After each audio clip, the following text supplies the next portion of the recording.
Selamat siang, eh, salam sejahtera untuk kita semua. Assalamualaikum warahmatullahi wabarakatuh. Kita kembali mengikuti kuliah ke-8 yaitu Risk Mitigation and Risk Response.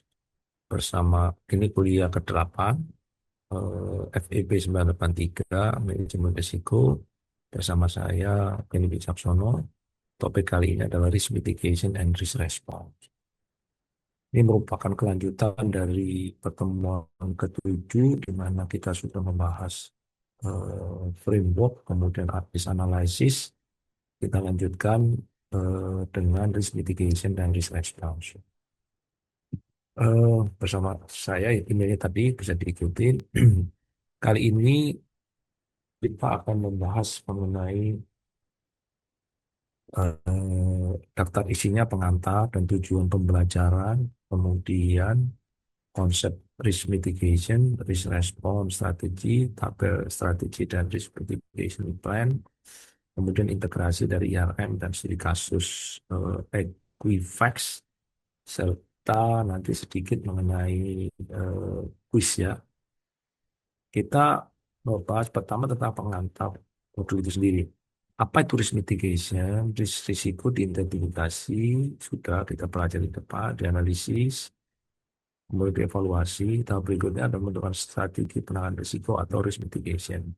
Risk mitigation ini sejatinya adalah tindakan untuk mengurangi kemungkinan terjadi risiko atau mengurangi dampaknya. Nah, ini the real manajemen risiko itu adalah risk mitigation ini setelah kita tahu dan sebagainya.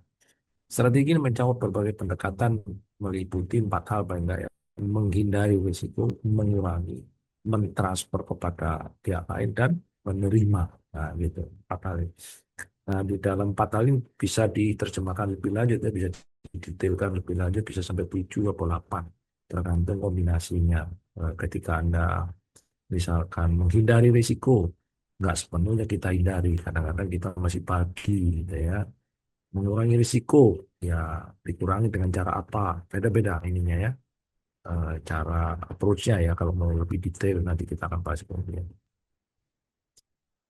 Tujuan pembelajaran, setelah mempelajari modul ini, mahasiswa diharapkan mampu menjelaskan konsep risk mitigation itu sendiri, memahami berbagai strategi risk response, membedakan strategi avoid, reduce, transfer, and accept. Dan juga diharapkan mampu menyusun risk mitigation plan sederhana, serta mampu menganalisis kasus kegagalan mitigasi risiko di suatu perusahaan. Konsep risk mitigation ini adalah tindakan yang diambil organisasi untuk mengurangi tingkat risiko. Mitigasi risiko merupakan bagian penting dari sistem manajemen risiko karena tabelnya menentukan bagaimana organisasi merespon ancaman yang telah diidentifikasi.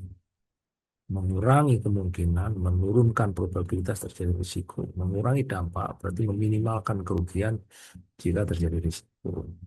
Dan tentunya meningkatkan kesiapan organisasi untuk menghadapi risiko itu sendiri. Risk response strategi dalam ini terdapat 4 strategi utama untuk merespon risiko. Pertama, risk avoidance, yaitu menghindari aktivitas yang berpotensi menyebabkan risiko tinggi. Kedua adalah risk reduction, mengurangi kemungkinan atau dampak risiko melalui kontrol internal. Risk transfer, memindahkan sebagian risiko kepada pihak lain seperti perusahaan asuransi, dan risk acceptance atau menerima risiko apabila dampaknya masih dalam batas yang bisa diterima. Diagram risk treatment strategi berangkat dari identifikasi risiko, kita bahas analisis risiko, sudah kita bahas. Evaluasi risiko, sudah kita bahas. Nah, terakhir keputusan respons.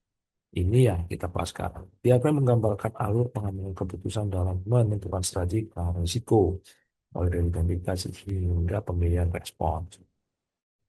Nah, tapi strategi risiko satu persatu ya. Avoid apa? Menghentikan aktivitas yang berisiko tinggi agar risiko tidak terjadi sama sekali. Lebih tepatnya menghindari. Belum sempat melakukan, dia sudah tahu ada risiko seperti itu, menghindari saja. Udah nggak perlu ngomong, nggak perlu mau diapain, nggak perlu. Pokoknya stay away, gitu ya, menghindari. Nah, itu avoid. Kalau reduce, setelah ada timbang-timbang, wah kayaknya kok secara keuntungan ini potensi besar. Ya juga kita kurangi aja deh, gitu ya. Meskipun risiko tinggi.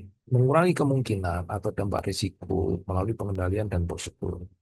Dikurangi ya, ini sebagian besar dari perusahaan adalah reduce nih. Seperti perbankan, risiko kredit itu tinggi. Tapi kemudian dia bisa mengatasnamakan risiko tadi potensi. Kalau Anda nggak menyalurkan kredit, ya berarti bukan bank gitu ya. Nggak mungkin gitu. Makanya harus dikurangi aja.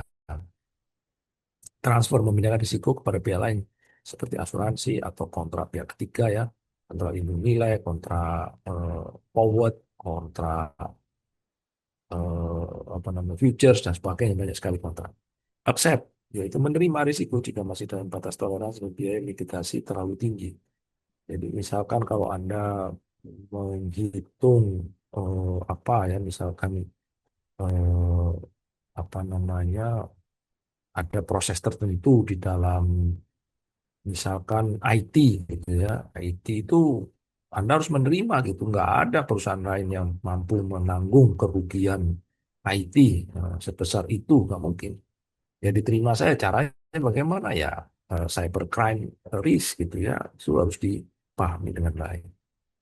Bagaimana menyusun risk mitigation plan? Apa itu risk mitigation plan? Yaitu dokumen yang menjelaskan tindakan yang akan dilakukan untuk mengurangi risiko secara sistematis dan terukur. Komponen utamanya adalah risk description, deskripsi risikonya harus jelas, risk level, mitigation strategy, kemudian responsible person, timeline implementation, dan monitoring plan.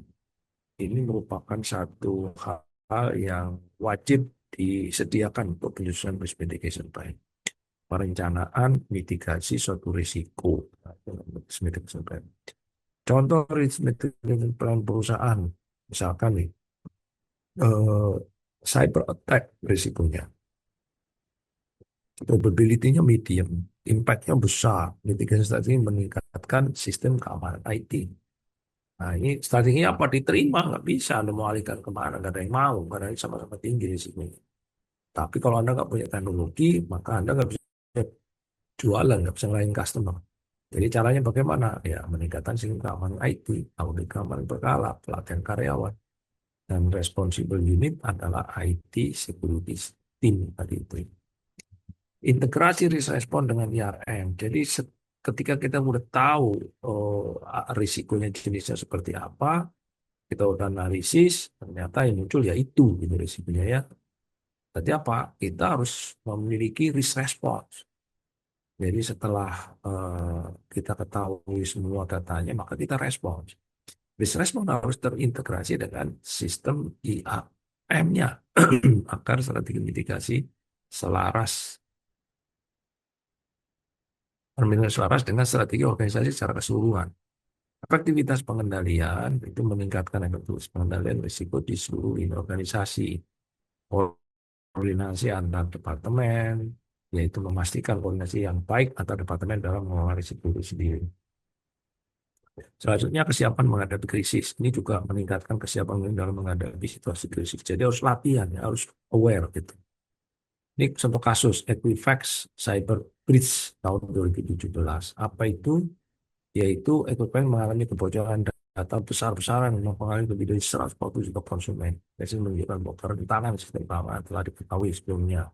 Akhirnya Equifax mengalami kerugian finansial besar setelah kehilangan kepercayaan publik. Ini analisanya risiko yang dilakukan Equifax ini ada dalam cyber. Mengapa terjadi? Karena sistemnya rentan. Langkah mitigasinya adalah audit keamanan rutin. Diskusi kelas kita akan nanti bawakan ketika kita di kelas nanti ya. Pertanyaan pertama, apa perbedaan risk reduction dan risk transfer? Nah, nanti tolong disiapkan jawabannya. Yang kedua, dalam kondisi apa organisasi sebaiknya menerima risiko? Kapan menerima, kapan mentransfer, kapan apa namanya, menghindari, dan seterusnya, itu kita harus paham. Pertanyaan ketiga, bagaimana perusahaan teknologi mengelola risiko keamanan data? Nah, itu sih. Karena kerugiannya demikian besar, ya, biayanya demikian besar kalau terjadi apa-apa dari yang ada. Ini template risk mitigation plan mahasiswa. Saya akan membagikan nanti ketika kuliah template untuk menyusun risk mitigation yang ada. Risiko nomor 01 misalkan ya, risk description-nya apa, risk levelnya apa, mitigasi strateginya apa, responsible unit-nya siapa. Contoh risk description-nya adalah mengenai cyber kan. Risk levelnya menengah, mitigation strateginya harus memiliki sistem keamanan, harus memiliki orang yang menghandle. Responsible unitnya siapa? IT departemen, misalkan gitu. Ini di sini berdasarkan studi kasus atau skenario risiko yang diberikan oleh dosen. Nanti akan kita berikan. Anda boleh menggunakan perusahaan Anda kerja atau menggunakan kunjungan ya berdasarkan studi kasus tertentu, silakan. Jadi dia harus dipastikan setiap komponen diisi secara lengkap dan sistematis. Ini secara ringkas ya, risk mitigation merupakan tahap penting dalam manajemen risiko. Yang paling memilih strategi mitigasi yang tepat untuk memastikan bahwa risiko dapat dikendalikan secara efektif.